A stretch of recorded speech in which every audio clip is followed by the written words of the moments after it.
A very good day to you. I'm News Channel 6 meteorologist Ed Bloodsworth. Well, you've probably been hearing a lot in the national media about a coming El Niño, that it's supposedly supposed to be one of the strongest El Niño cycles we've had in quite some time. Just create a couple of graphics just to break down exactly what we're talking about and how it could play a role in our forecast or in our weather as we go into the late fall season into the winter as well. So here's a quick check of just a breakdown of what El Nino is. This actually is where we look towards the equatorial Pacific. This is what we call the warm phase of what's called the El Nino Southern Oscillation. Now this means we get warmer than normal sea surface temperatures in that area highlighted in the equatorial Pacific just off the central and east central coast of South America. Now the reason why we monitor this and why it's so important, because this can actually affect weather patterns all over the globe. Now here in North America, this is what we typically see when we have a moderate or strong El Nino develop. We tend to see what we call a split flow in the jet stream. You don't have just one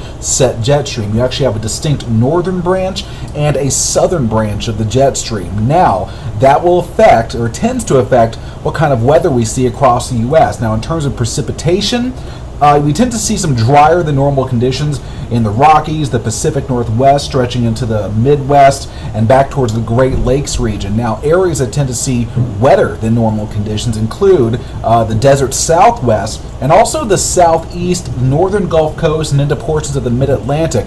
Now, if this does hold, this is very good news for our friends out in the desert Southwest. Of course, they've been suffering through tremendous drought, and this could certainly alleviate that. But again, we could potentially see wetter than normal conditions even here in the Southeast. Now, in terms of the temperatures, we tend to see milder than normal temperatures into the northern tier states. So the Rockies, the northern plains, back towards the Great Lakes, and into New England.